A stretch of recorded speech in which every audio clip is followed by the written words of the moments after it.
Welcome into the latest episode of Before Floor. We get you ready for the Miami Heat. So this is a pregame show for the matchup against the New York Knicks. I'm Greg Sylvander. With me, today's panel of esteemed associates are Ricky J. Mark, Brady Hawk, who is in the AAA. I'm still calling it that, FTX Arena. Habits are hard to break. The coach, Sean Rochester, and Alejandro on the ones and twos. Before we dive into this Knicks matchup, because we're gonna make this dramatic, y'all. Like this game has meaning. It really does. I want to tell you about a couple of our local sponsors.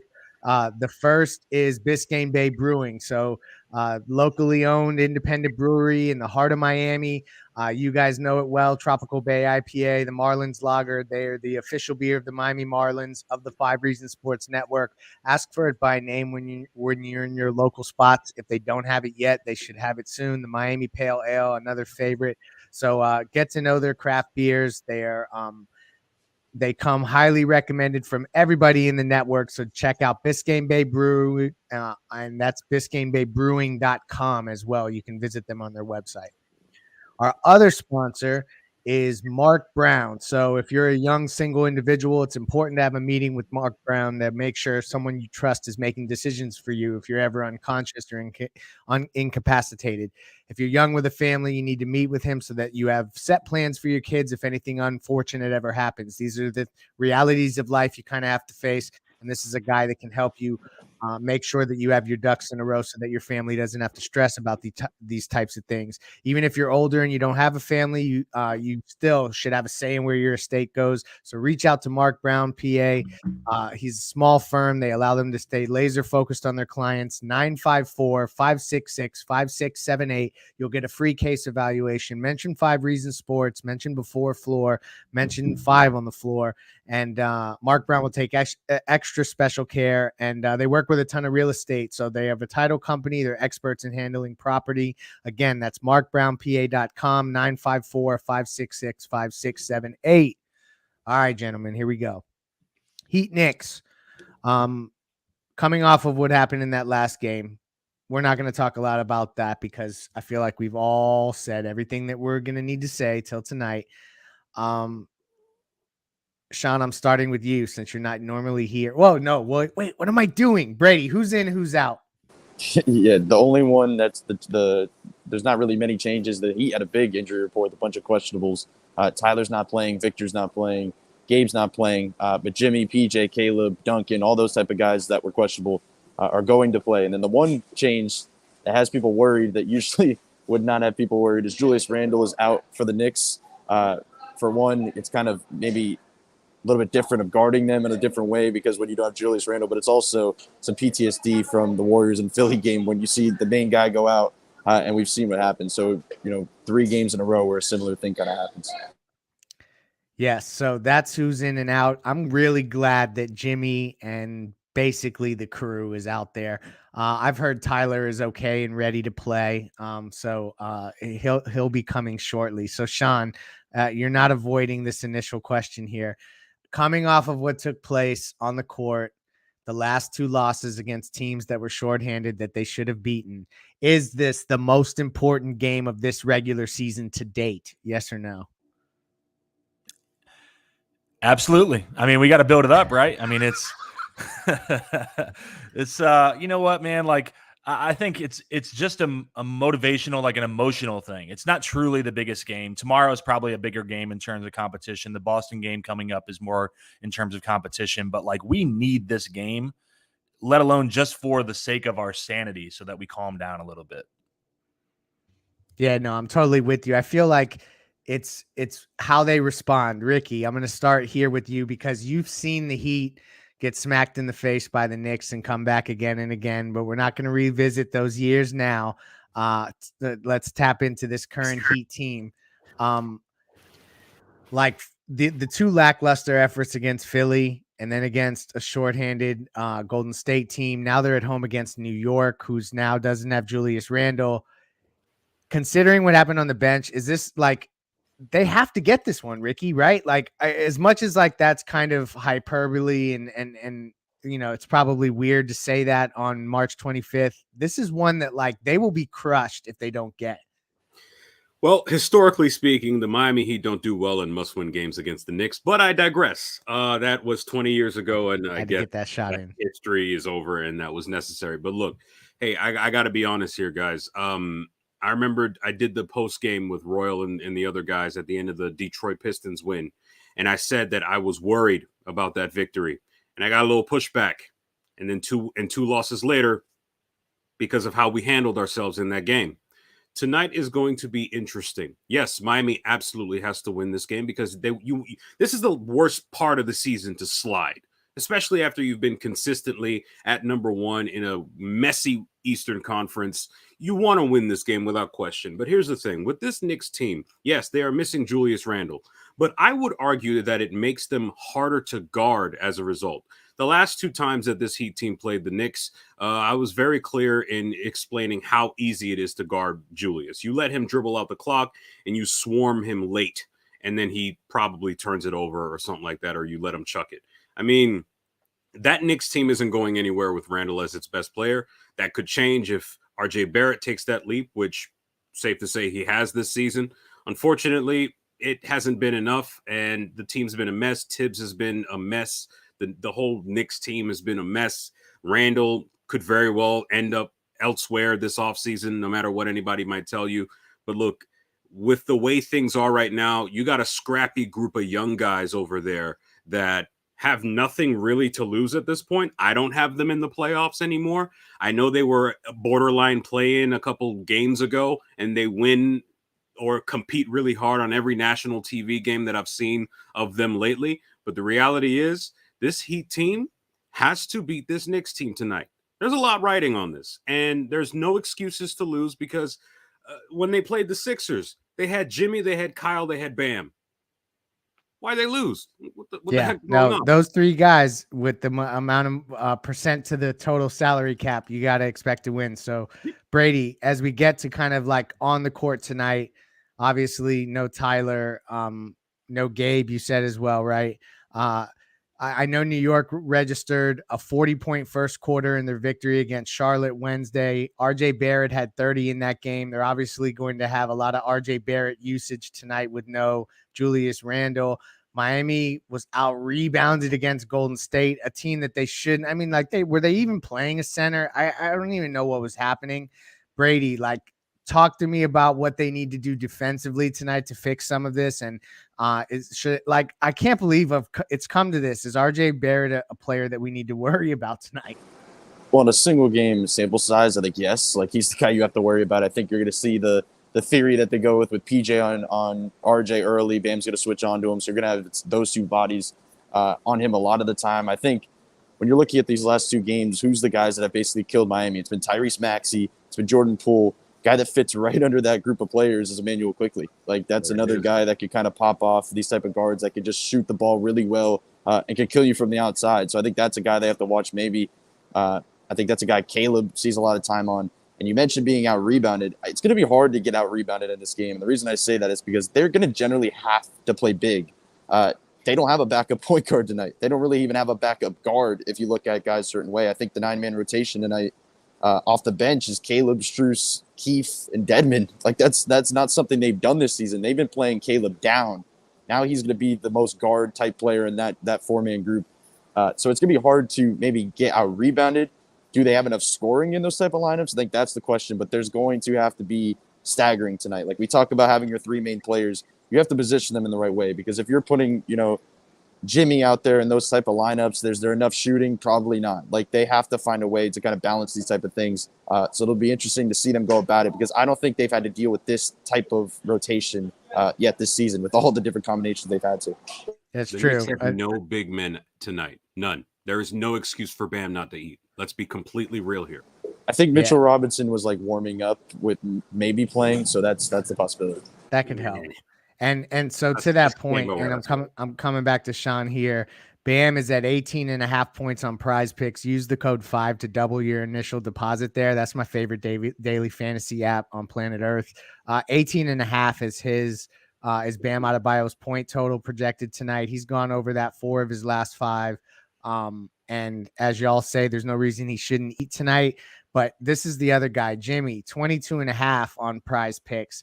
I don't know that I would take the over on that, Sean. Like, how do you expect Jimmy to respond from that game? Where do you think this is heading tonight? Yeah, I mean, you can think of it one of two ways. Is he going to come in and try to show his strength being a scorer and try to be aggressive? Or is he going to try to be the facilitator that gets everybody involved to show he's a good teammate, there's no problems? I think the Bam part of it, I would agree. I think that's an over. I wouldn't be surprised to see Bam handle a little bit more than we normally see. Like, have him bring it up, especially if their bigs are going to be like Taj Gibson and Jericho Sims. Those guys don't want to step out there and guard him on the perimeter. So you could see that. Not that he would be our true point guard, but just because you're so thin at the guard position. But I think point wise, you've seen Bam take over games recently, and I think I would lean more into that than the Jimmy one. And to Ricky's point earlier about, the Knicks being harder to guard without Julius, that's the same thing I said on Monday when I was in Philly watching the game. Without Harden and Embiid, it was harder to guard them. And it doesn't make sense logically, but it truly is. X and O is harder, even though those guys are so super talented. And, Ethan got to leave. I've been stuck here for 5 days listening to Sixers fans talk smack since I've been chirping all this time, but we'll get it back.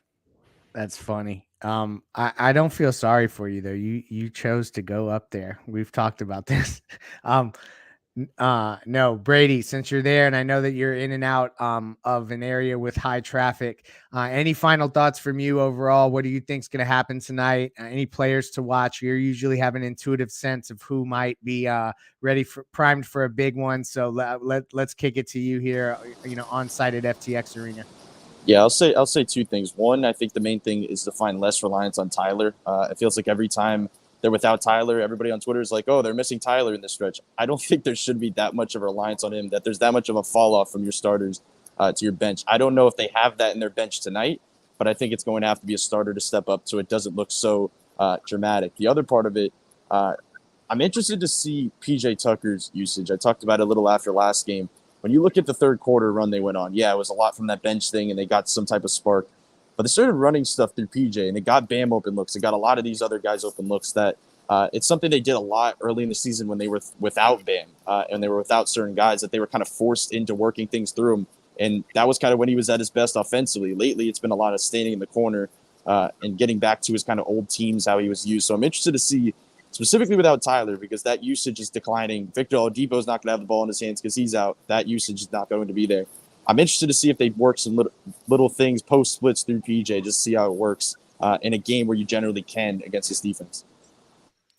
Ricky, tell me one way that New York could win this game, and do you think it actually can happen? We're going to wrap this show, so I want to hear sell us on the New York Knicks, and then tell us if you think it'll actually happen. Look, the only way in which the Knicks win tonight is if they channel the spirit of Thibodeau from like 2015, where they out-hustle a bored, disinterested, unfocused Heat team, and Jimmy Butler decides he's Duncan he decides he's a three-point shooter and just pretty much shoots Miami out of the game from deep. That's not his job. Do I think it's going to happen? Probably not. But this is the NBA, and all 30 players that are going to be in that lower bowl area, they're all professional athletes. Jericho Sims, if Bam gets into early foul trouble, he could end up being a pogo stick and out hustling and out jumping Deadman and what's left of Markieff Morris to rebounds and play. Like, if you're not careful, he could mess around and get an easy double-double on you just based on his athleticism. He doesn't know how to play basketball yet. Realistically, if RJ Barrett goes off for another 40 piece and Evan Fournier has one of those national TV games, if Quentin Grimes decides to channel the spirit of Allen Houston, if Taj Gibson thinks it's 2012 or 2011 when he's dunking on Dwayne Wade on national television, if all those things happen, I'll just put it like this. The Knicks need more things to go right for them than the Heat need to go right for them to get to the NBA Finals and win. And that's exponentially more than Miami. This is the one time you'll hear me say Heat in 4. Wow. Okay. That I've never seen you be so pro Heat in your response. Alejandro, you think they're bouncing back tonight? They better.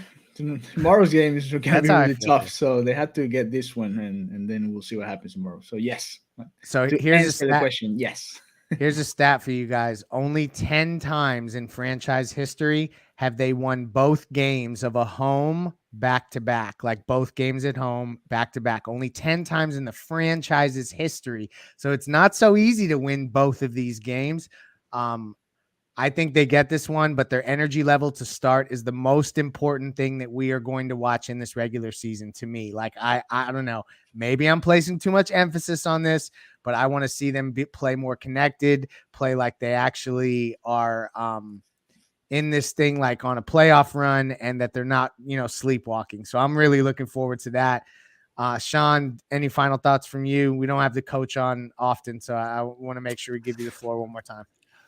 1 month ago tonight, February 25th, the Heat went to Madison Square Garden and beat the Knicks by 15 points. I was there. I think it happens again tonight. I think probably around 10 to 12-point victory. I think we have energy early, and we coast late with some of those end-of-the-bench guys getting some rest. Who calls timeout first in the third quarter? Oh, the Knicks, absolutely. Thibodeau, I mean, he's going to be so frustrated with the 2-2-1 press right there at the beginning of the third quarter, putting pressure on him. Definitely calls the first timeout. And nobody gets in a fight in our huddle during that timeout because we're going to be happy. Speaking of timeouts in third quarters, right before that timeout gets called in that third quarter, make sure you hit up Paces and Space, Pace and Spaces on Twitter Spaces. That is our 5 Reasons Sports halftime show presented by Biscayne Bay Brewing, etc. So, Sean, I know you're usually there, and others. I don't know who's hosting tonight, but just check it out if you're on Twitter. Heat Twitter, definitely come join us for that. Also, post up 5 R's on. No 5 on the floor tonight, it looks like, and we will be back later in the weekend. MarkBrownPA.com, Biscayne Bay Brewing, as I mentioned. Thank you for joining us. And as Ethan will not finish it, but I always do, let's go Heat. Good night. Thank you, Greg. And let's go and listen to what Eric Spoelstra said about tonight's game against the New York Knicks on the press conference.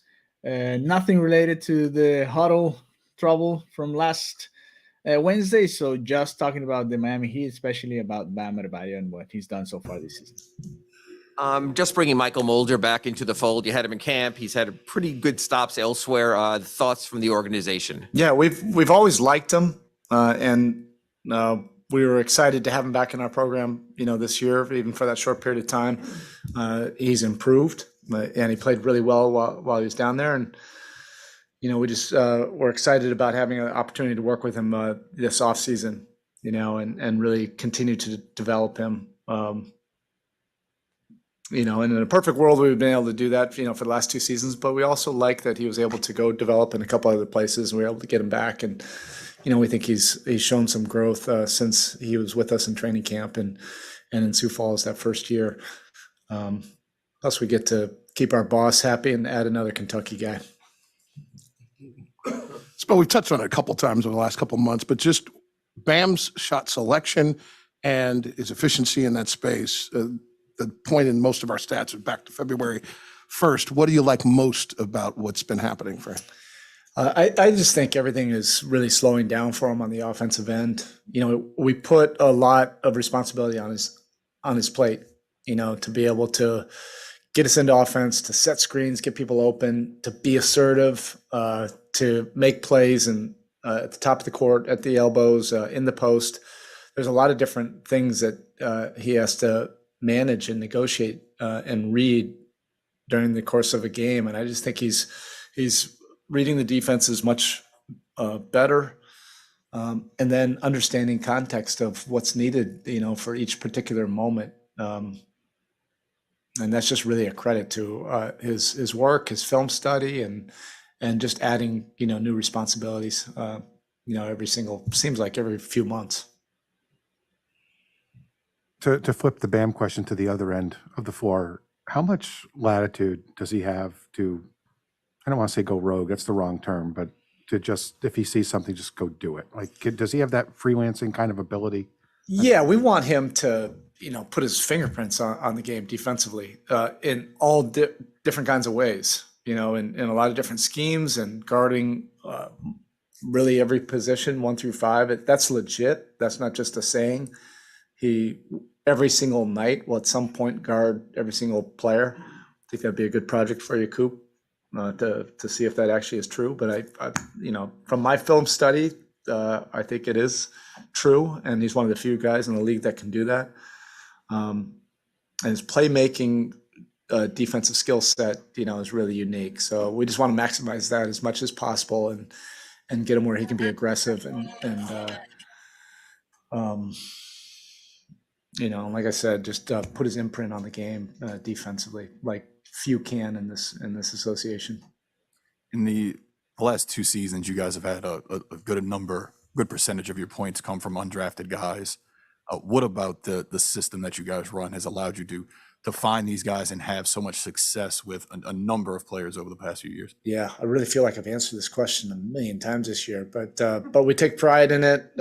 It's an organizational philosophy of ours that's really across the board. Our scouting department does an awesome job.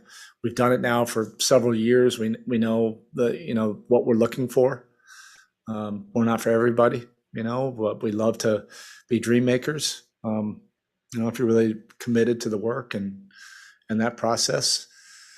Our coaching staff, the majority of them are products from our player development program. They do an outstanding job.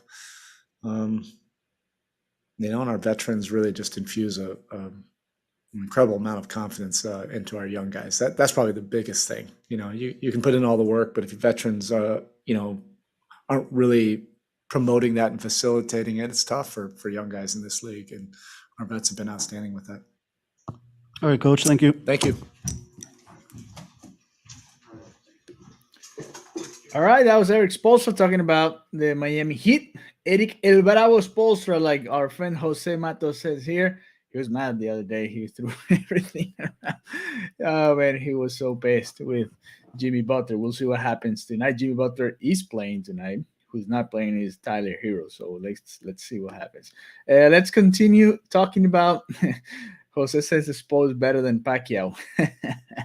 Well, those are two great representatives of the Philippines, right? So let's continue and let's listen to talking about that trouble in the huddle. Let's listen to the episode of 5 on the Floor when, the guys discuss, Ethan and Greg discuss what happened there in that game against the Golden State Warriors without Stephen Curry, without Klay Thompson, and without Draymond Green. Let's go ahead and enjoy that as we prepare for the Miami Heat facing the New York Knicks tonight at FTX Arena. Welcome to the latest episode of 5 on the Floor on the 5 Reasons Sports Network. Thanks for joining us on your favorite podcast app. We're on Podbean, Spotify, Google Podcasts, Apple Podcasts. We're also on Dash Radio on their Nothing But Net channel every single weeknight at 7 p.m. Also, check out 5 Reasons YouTube. Make sure you hit the subscribe button. Tonight alone, we had 3 different Heat streams. We had an F1 stream. We had a Dolphins stream after they got Tyreek Hill. We had a Kane stream, okay? And that's after Dono daily during the day. So you need to be subscribed to the YouTube channel. Thanks for everybody pushing us over 17,000 subscribers today. Also, check out 5reasonsports.com. Make sure you spell that one out. The latest takeaways from Brady Hawk and others. We do not have a paywall. And check out the great sponsors of the 5 Reasons Sports Network. I feel like this is an appropriate one tonight. Are you a South Florida property owner with an insurance claim? Are you dealing with water, mold, or fire damage, or maybe even a huddle argument? You got to find a reputable, fully licensed, insured, and certified contractor. Water Cleanup of Florida is here for you 24 hours a day. Maybe Spo should have called. When a disaster strikes in your home or business, you need specialized, fast, reliable services. Water Cleanup of Florida understands the impact and stress that an unexpected disaster, like losing to the Warriors at home without Steph and Clay and Draymond, may cause. They got over 60 years of combined experience, Mike, Robert, and the team. So reach out to them. There's no need to bring in other contractors. They'll handle it for you, A to Z, one-stop shopping.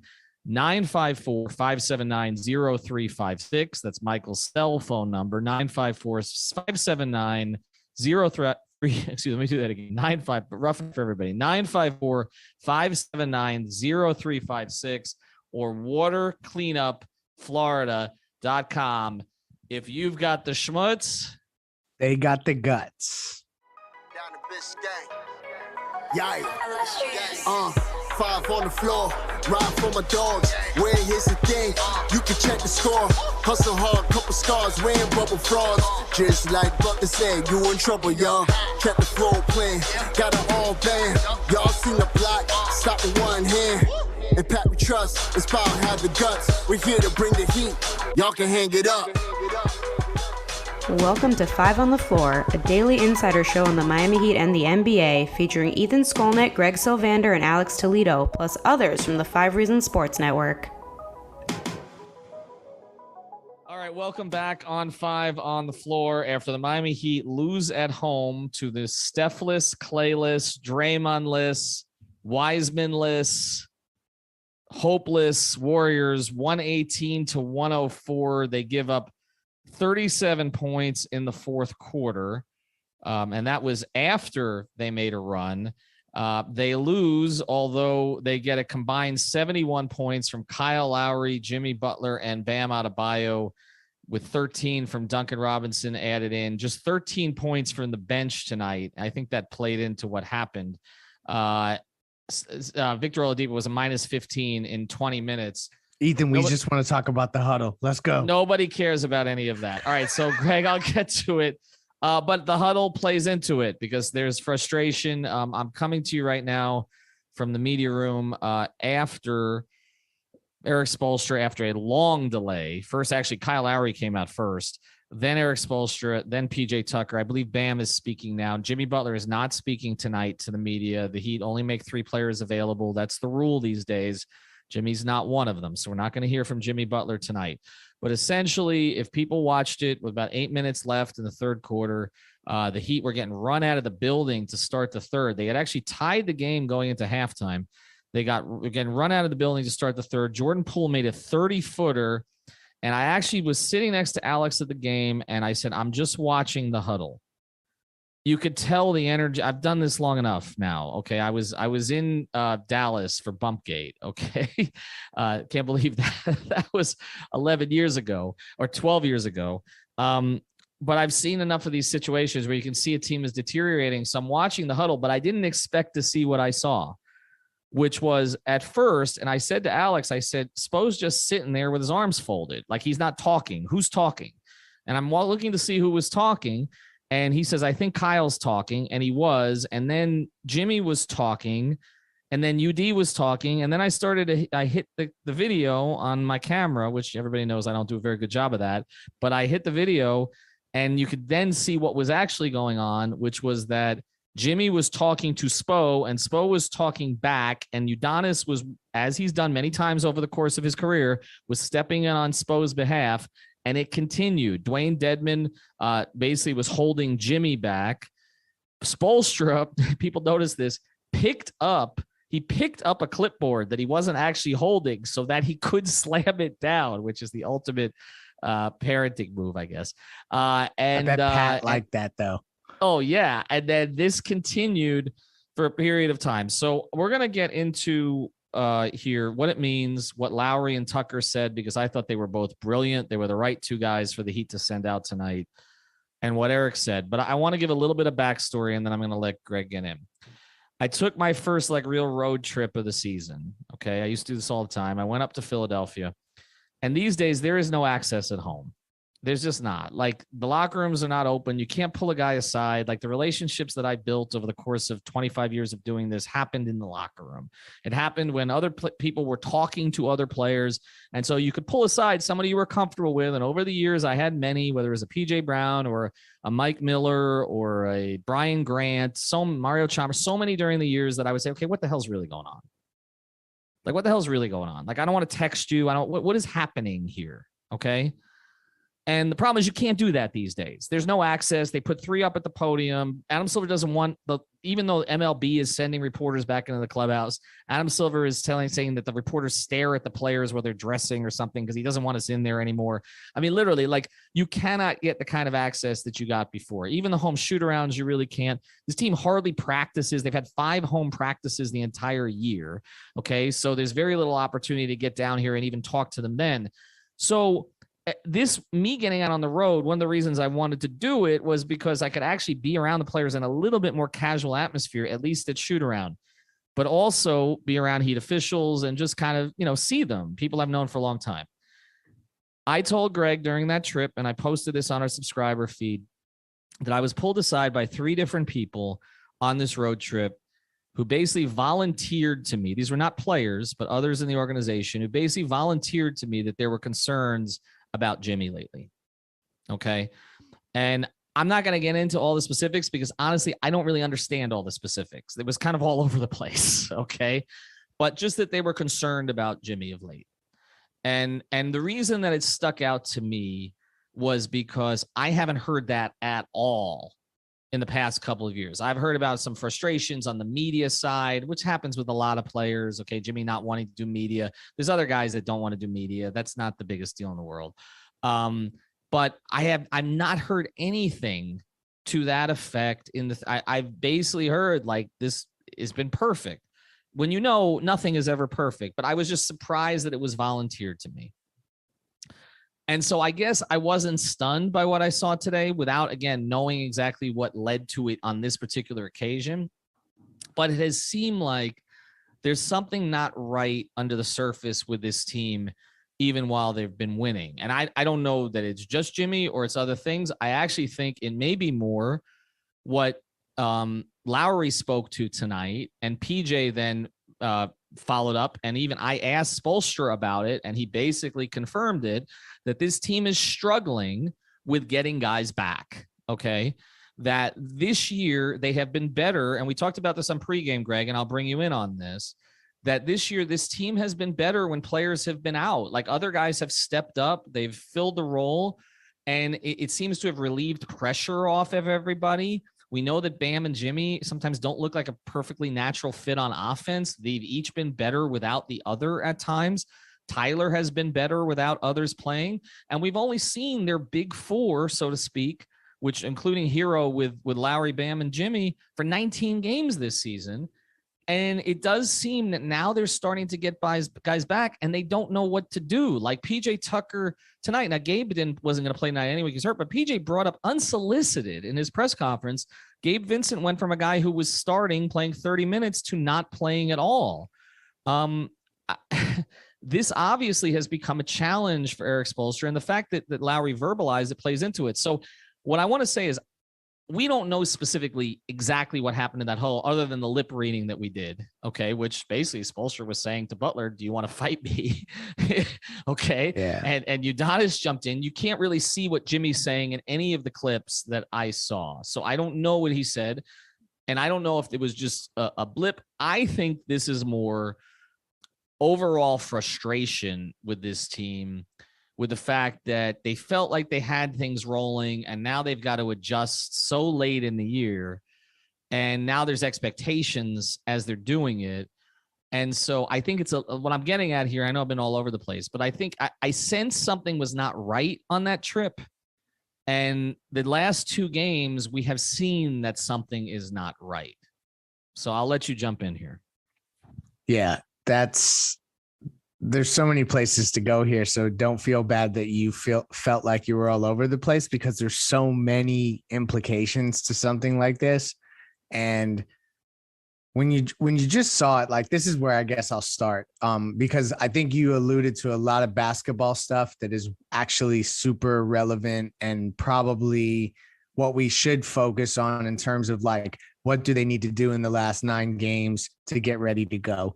And Spoelstra alluded to this stuff, and I almost, it was almost inherent in just watching that, like getting Markieff and Oladipo into this lineup. It's kind of like when a player comes back from injury, or you just make a mid-season trade and you insert a guy. There's always like these periods where things get sluggish. However, for that to happen on the bench, and for it to be done in such an animated way for every camera to see. I mean, Udonis essentially said something to the degree of, we are not your enemies. They are your enemies. We are not your enemies. And then went on to say something like, I'll beat your ass, dog, or something like that. Like, obviously I'm totally paraphrasing, but it was essentially in defense of Eric Spoelstra from what I could see. Spoelstra was not backing down in that scenario, and that tells me if it bubbles up to that on the bench where they know that it's going to be public, this organization, that means that these conversations have had to have happened to some degree. Whatever is behind this that's rooted in whatever happened on the bench, it's not something that just popped up tonight. And that's where the concern for me lies in terms of that. PJ, he said great things. I really think that his approach to this whole thing about them kind of like every team goes through these things. I hope he's right because he really, really nailed it. But it's concerning because you know that like if you're seeing it there, that means that behind the scenes it's happened probably a few times, right? Well, the reason it was also concerning is it comes in the context of things I was hearing in Philadelphia, right? So because when this happened during the game, we immediately texted each other about that because I didn't know what to report and what not to report related to it. And so I really think there seem to be two different things that are going on right now. Again, and I don't want to say that we've pinned them down completely because we haven't. And part of this is an access issue. And I know people listen to this podcast, and if they want to make suggestions to me about where I'm right or where I'm wrong, I'm happy to take those suggestions. Okay. But it seems to me there are two different things going on here. There seems to be something with Jimmy lately that's off from where it's been for the past couple of years, at least in the perception of the organization, because it is very weird for me to be, I wouldn't say use the word courted, but kind of invited into this kind of information by a couple of the people who invited me into this information. I'll just leave it at that. Okay. I've been around long enough to know certain people that just don't usually share things. And it almost seemed like there was a purpose to share this for some reason. Okay. And I think people know also that I've been a big supporter of Jimmy. And it reminded me of times during the LeBron era where, you know, I had built a relationship with LeBron over time, and that it was pretty common for Heat people to tell me, well, it's not going quite as well as you think, you know, because, you know, I was getting sort of a rose-colored version of it. And so it does jump out to me, though, just the very fact that Jimmy was involved in this conversation. Now, I want to be clear, too. Jimmy came back and played, I thought, pretty well after the huddle, and they made a run, and he had a lot to do with that, and he had energy. So, you know, and look, it's not like he's been awful when he's played lately. He's been in and out of the lineup a little bit. He's had a couple of down games. We've talked about some of the concerns are, but he's also had really big moments. Okay. So, and particularly on the defensive end. So, I think that's part of it. And that's why it jumped out. And after the break, we'll get more into this second part of it. I do think the rotation thing, which I think that we have kind of downplayed this year, because Eric's done such a good job of managing things, but also because I've said this, and maybe I was wrong on this, okay, that it was different from the Big Three era in the sense that in the Big Three era, you know, now this can be told. I mean, guys like Mike Miller and James Jones used to bitch to me all the time in the locker room about not knowing when their playing time was, that Spo didn't communicate with them particularly well. Okay. And again, this is 8-9 years. I mean, Spo's a much better communicator, much more comfortable in his own skin, a much better coach than he was then. Okay. But they used to complain about it. Rashard Lewis used to privately complain about it. Others in the locker room would complain about it. And I've said all year on this podcast, I don't think that'll be an issue because those guys all came in and they were accustomed to playing bigger roles in other spots. Okay. Whereas the young guys on this team, the Struces, and I don't know that any of them has complained. So I'm not accusing any of that at all. But the Struces, the Vincents, okay, the Calebs, like, honestly, they owe their careers to Eric. So that's why I've said repeatedly, I don't think the rotation thing is going to be a big deal when Vic and Markieff come back. But clearly it is, because if Lowry and Tucker are both mentioning it, okay, I think the word that Kyle said was funky. He called it funky, okay, the rotation. You know, PJ mentioning Gabe out of nowhere. It tells you that this has been weighing on this group, that they going into the playoffs not really knowing who their 9 is going to be. They all kind of said that tonight. They don't really know who their 9 is going to be, but they trust Eric to figure it out. But when I asked Eric point blank, he said, well, and he acknowledged it. He said, we thought we were going to have this conversation 3 months ago because they thought more guys were going to come back. And it's almost like the fact that they played so well without all of them, and this got delayed until the end of the year. We looked at it as a good thing. They got the number 1 seed without all these guys. But now it's like they're the number 1 seed, but they have to take on a totally different identity than they have the whole year. And it just feels completely awkward. But I do want to get to a couple sponsors, and I want to let you get in on all of that. Okay. So before we do, I do want to tell you about a couple of our sponsors, and you use our code 5RSN for this. That's the number 5RSN for Reason Sports Network. And that's for getsalus.com. If you're an endurance athlete, you swim, you race, you run, whatever, or you sweat. Okay. You want to replace your electrolytes in a healthy way. Get these little packets. They're not expensive, especially with a 10% off. Use the code 5RSN. That's the number 5RSN at getsalus.com, and you get 10% off. It's great stuff. Or for your CBD, you need to recover, you need to sleep. Use the code 5, that's the number 5RSN at therapistpreferred.com, and that's for the gummies, which taste great, the tincture, the sports cream, again, for recovery, for sleep, for anything else you use CBD for. You will not fail a drug test. It doesn't have anything bad in it. Okay, it's going to get you in any trouble. I'm going to reserve my comments on the rest of that. But anyway, therapistpreferred.com, getsalus.com, use the code 5RSN. Let's get to the rotation part of this. How do they solve it? Because, I mean, you're bringing back 2 guys here in Vic. I don't think anybody's angry at Vic or Markieff. I mean, everybody was excited. I mean, Max Strus put out a post the night Vic came back, welcoming back. But you're bringing back 2 guys who are established players in the league, and you're trying to squeeze time for them.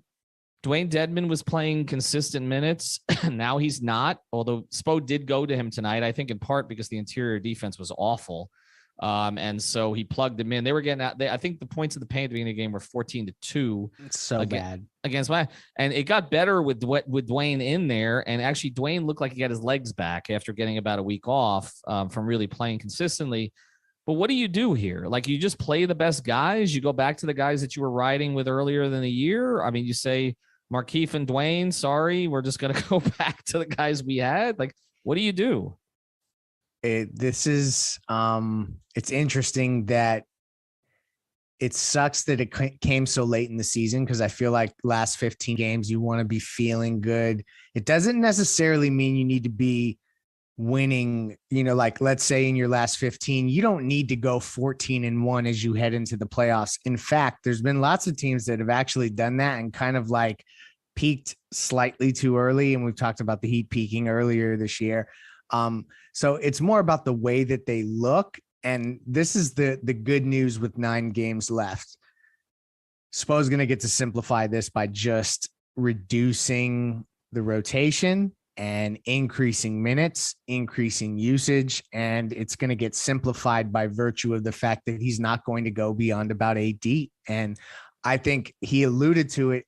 It may have been the question that you asked him, Ethan, where he said directly something to the effect of, there's going to be some tough decisions I'm going to have to make. Like, for him to just put that out there, that's basically him saying a couple of these guys that have played really well, or maybe that you expected to play, I may have to just not go to them, and we're going to run with 8, So that's how I absorbed what he said tonight. And I think that ultimately in the playoffs, it'll be less of an issue. Where it becomes an issue is, can they get that connectivity back? Can they get the magic back in the last 9 games that has kind of the spin's been taken off the fastball? Can they get back to that quick enough to, it's going to be a tough first round. This is not like, you're playing the Hornets or like those big 3 series. So they have to be ready game 1. No, that's true. And I think one of the issues here is that, look, PJ said it himself. I asked PJ, I said, third quarter, Spo played you the entire third quarter, played the starters. Then he played them all at the end of the game, too. He didn't take them out. They were down 16. He kept them all in the game. Now, PJ said that was good because they haven't played that much together and they needed to get a little bit of a rhythm, and that's fine. I don't think that's all it was. I think Eric left him out there to feel it. I think he wanted them to feel the end of the game. He wasn't going to sub in Yurt.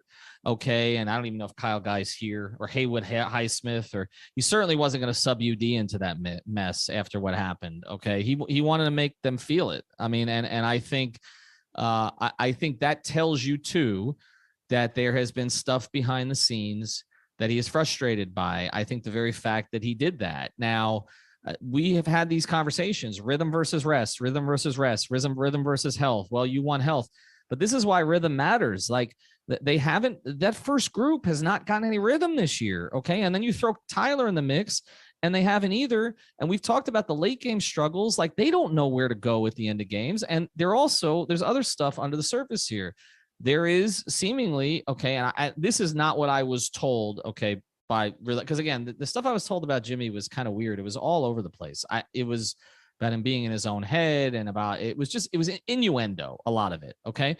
But there's also, I think, and this is speculation on my part, this is not report, that there's a little bit of a tug of war for this team right now. And I think we've seen now Tyler has taken a leap. There's no question about that. Like, and Jimmy's been very supportive of Tyler on social this year in a way he was not last year. We've all noticed that. We know the reasons for that. But there has been, there's this push from Heat fans, from Heat observers, Heat media, for this team to kind of move in a Bam Tyler direction, because it is best for the long-term health of the franchise for those two guys to be the standard bearers. Not any disrespect to what Kyle's done in his career or what Jimmy has done here, but there's that push, but there naturally is going to be some pushback, right? And I don't know how that manifests itself. I don't know if it's manifested itself with some of the late game stuff that we've seen. I don't know if that's playing out behind the scenes, but they don't, PJ said, I've never been on a team with so many nice guys in my life, which is funny because we refer to this as the kennel, right? A bunch of dogs.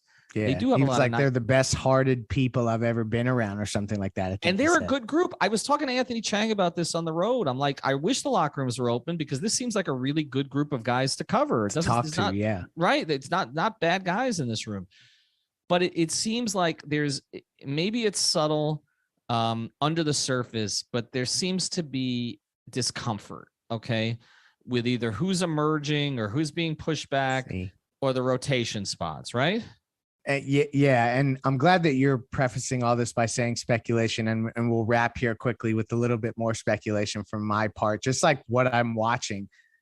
I can't help but say, like, the Jimmy late game stuff eventually starts to wear on the team.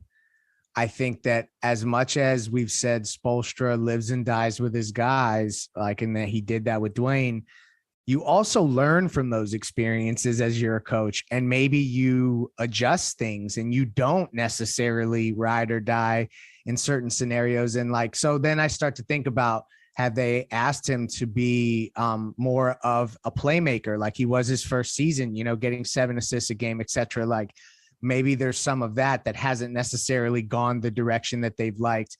Again, that's speculation on my part, but it's tough to not try to peel back the layers of where this is at. And it doesn't seem like it's between any players. All the players seem like they're all in good standing. It seems like something that is kind of rooted in Spoelstra and Jimmy to some degree. And again, this is speculation on my part, but when you see Udonis act the way he acted there, it just tells me that there's something deeper there. And I hope it goes away. I hope that this is a thing that actually, as Spoelstra said in the press conference, catapults them and kind of lights a fire under their ass. And it's like, a GP and Dwayne moment on the bench, etc. But I'd be lying if I said I wasn't concerned after what we saw tonight and what you had heard in Philly. Yeah, and we're gonna close because I'm glad you mentioned the GP thing. We're gonna close with some of these moments that have happened over the course of Heat tenures and which way this goes. I do think the fact, again, that UD jumped in on Spo's behalf tells you everything.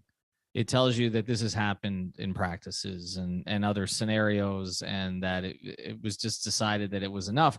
And I don't know who's right and who's wrong because I don't know what Jimmy said. You know what I'm saying? Like, I'm not taking sides on this, but it didn't look, like you said, this didn't look like a first time, just a heat of the battle, we're losing one game thing. I mean, Kyle said we lost a couple games. It didn't seem like that. It also was not the end of the world. Okay. And we'll get to that in a second. Before we do, we want to tell you about another great sponsor of the 5 Reasons Sports Network. And that's our friends over at U-Break Wheel Fix, another appropriate one for tonight. ubreakwheelfix.com. Make sure you check them out. They are the wheel repair, refinish, and custom wheel specialists that they're offering the big 3 for all your car wheel needs with over 20 years of experience. They got fast turnaround times on all repairs. They even provide the loaner wheels in many cases. U-Break Wheel Fix, your total automotive wheel solution, located in North Miami, right off of Biscayne Boulevard and Northeast 146th Street. For now, they're going to be moving soon, so make sure you check them out there as well. Go to ubreakwheelfix.com. Check them out on Instagram at ubreakwheelfix, also on Facebook. You can see all the great work that they do. They got the custom colors for you too there too. You can do the Vice colors for you if you still want those. 305-748-0112. That's 305-748-0112. Ask for Mark or anybody in his great team, and make sure you mention 5 Reasons. You'll get the discount, and that's U-Break Wheel Fix. You mentioned the Gary Payton situation. I was there in Chicago for that one. That was on the court, and that was between players, between 2 Hall of Famers, one guy who was going to become a Hall of Famer and one who already basically was. And that was 2006, game 4 against Chicago, where they were losing. It did look like things were coming apart. That season had been ugly in a lot of different ways. We know about Stan's departure for a variety of reasons, and also Shaq missing time, just a volatile group that Pat threw together in the offseason that I said would never win a championship. And there they are fighting on the court in Chicago. And then Dwayne went absolutely nuclear and they took over. Bumpgate in Dallas. I was there courtside, saw it happen, said to Mike Wallace, who at the time he's now with Grind City Media in Memphis, but he was covering the team for ESPN at the time. I turned to Mike. I said, "Did you see that?" He goes, "Yeah." He goes, "You mean to do that?" And I remember we waited for 55 minutes outside the locker room. No players came out, but we did get Spoelstra, and Mike and I were in front of him, and Mike had the balls to say to Eric straight out, and this was Eric, not the confident, comfortable in his own skin coach that he is now, okay, where he says things like, "We're just talking about plans for dinner," like he did tonight. And Mike says, "Did you realize that LeBron bumped you?" And Eric was like, "No," like looking straight ahead. And honestly, we still don't know to this day if he knew or he didn't, because Eric was so much in his zone at that point. We waited 55 minutes, found out later on many podcasts that we've done that Dwayne Wade basically called the players only meeting. James Jones spoke in that meeting. But of course, stuff was leaked to LeBron's people. So it was published on ESPN.com the next day by Chris Broussard that LeBron wanted Spo fired. And I remember the next day, Spo stood up at that. I thought this was a big growth moment for Eric during the Big 3 era, where he had a presser at shoot around, I believe, at the next day, or maybe it wasn't shoot around, but it was after practice, or 1 or 2 days later, where he basically took all the questions and really stayed strong that he was going to be the coach of this damn team. And that propelled them. I think they had a bad schedule, but they won 21 of their next 22. And although they didn't win a championship, Greg, they got to the finals that year. Another one, 2012. I have mentioned this one before. Courtside in Indiana. I believe it was game 4. Dwayne didn't run back on defense. Spo got pissed at him on the side. Dwayne talked back to him. Not everybody knows what Dwayne said that got Udonis to step in on that one. I've released it on the Off the Floor feed today, so you need to subscribe to that. It was not nice. It would have made national news if it had gotten out. Windhorst, I know that ESPN was looking for the video of it to play it. It never publicly aired. And it's funny now when I look at the great pictures of Eric and Dwayne and their relationship, like what they were like on that day. There are many, many more of these that I don't know about. There were a lot with Alonzo and Pat. Let's just say that. Alonzo and Pat going at it all the time. Shaq and Pat, okay. Although some of those, those teams didn't end up quite so well, because that was the 06-07 season largely. Yeah. This stuff has, Spo and Hassan, that didn't work out so well. There have been many of these situations behind the scenes. And again, they happen almost on a daily basis on a lot of competitive teams. The reason that you feel better about the Heat, and I'll let you close, Greg, is that their coach has been through all of this before. He's been through it with bigger personalities than he has now. okay, like LeBron James, okay, and he's figured out how to get the team to the other side. The other reason I would feel better about it than other organizations is that Pat can step in, okay, and has over the course if it gets sort of out of control in any sense. And beyond that, the other reason is this team does have really good leadership. I mean, I thought Kyle Lowry and PJ Tucker were the stars tonight, and not for anything that they did on the court. Kyle took the questions. PJ took the questions. They tried to put in perspective what happened without diminishing it. They spoke to some of the problems that are going on. They said, we're not playing well. They were accountable. And I think having those two guys in that locker room in particular, even if they haven't been here in previous years. And by the way, they both won championships, okay, in the past 3 seasons. So I'll let you close here, Greg. But as we close, I don't know that this is going to propel them. I don't think it's going to derail them. I think if anything derails them is that they need to get their shit together. That's what will derail them from playing perspective.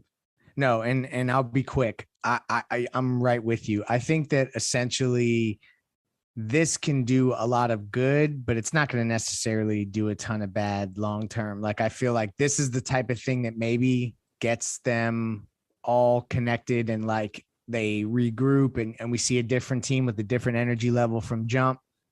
And this is the other part that I don't think we should underrate is that guys can lock in for a run. Like, we've seen teams do that before and they've played connected before. And if the 3-pointers are falling, that can also, like, as much as this stuff feels like fractured, a couple victories that you start to feel good, or you have a come from behind win and guys are hitting threes and stuff. Tyler's back.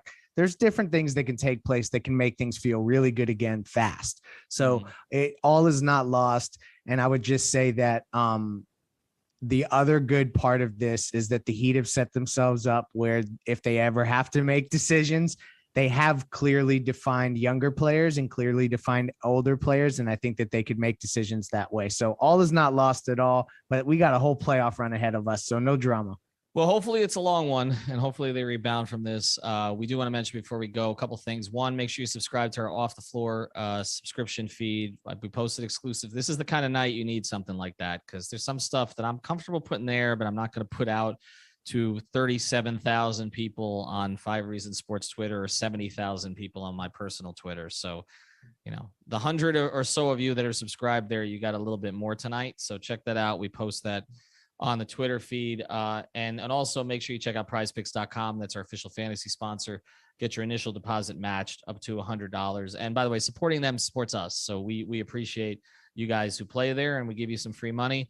One thing I do want to say, though, people were surprised tonight to see Eric Spoelstra curse. Dude, you don't know Spo. He slammed a clipboard. I mean, he picked up a clipboard to slam it. All I'll say is, and then PJ picked it up. It's just great. And Duncan was looking the other direction. He didn't want any part of any of that. There's a picture that Alex found on Twitter tonight. We're looking at the press room that every player is doing exactly what you would expect. UD is unhinged, right? Jimmy's going towards UD. Okay. They're both about that life, right? Duncan is looking the other direction. He doesn't want any part of any of it. PJ's Dedmon's right there. Like back. PJ, yeah. Yeah, PJ's right there. Dwayne Dedmon's holding, in the mix, but holding Jimmy back. Okay. Everybody's doing exactly what you expect, including Eric Spoelstra cursing, because he curses up a storm behind the scenes. It's just nobody ever sees it. But the one other thing, and I'll give credit to David Lang from Channel 10 for tweeting this, because this is totally right, because I was there that night. Eric Spoelstra's come a long way from Bumpgate. This is a different coach, different person, different level of security, he's not going to back down in this situation. Okay. No. And just to close Pat on Riley. Absolutely. And just to close on this. Okay. Because I want to make it clear, we haven't taken a stand against Jimmy or anybody tonight. I don't know what happened. I don't know what Jimmy said. I'm just reporting back what I've heard from folks. But I'll say this. I reported this before. Jimmy Butler, okay, when he first came to Miami, he told people he was going to test Eric Spoelstra. And after a week, he said, this is the best coach I've ever had. So I don't think from anything that I've heard that their relationship is deteriorated. Excuse me. It's a late night. Deteriorated to the point, okay, that it can't be fixed as two competitors, whatever it is. I don't believe that, regardless of some of the stuff that was put in my ear when I was in Philadelphia. So we'll see what happens. All right. Thanks to all our sponsors. Thanks to Greg for staying up. Thanks to Alex for being down here tonight. Thanks to Brady for putting up the takeaways. Thanks for the Post Up 5R crew. They had like 800 people live at one point tonight. And thanks to everybody for subscribing and listening. Have a good night, everybody. Thank you for listening to the Five on the Floor on the Five Regional Sports Network. All right, guys. Thank you for joining us in today's pregame show. Miami Heat facing the New York Knicks here in a couple of minutes. Enjoy the game. See you in Spaces and Spaces during halftime, and then during the post-up right here on the Five Reasons YouTube channel as soon as the game is over. Have a good night. Enjoy the game, and we will see you later tonight here on the Five Reasons YouTube channel. Have a good one.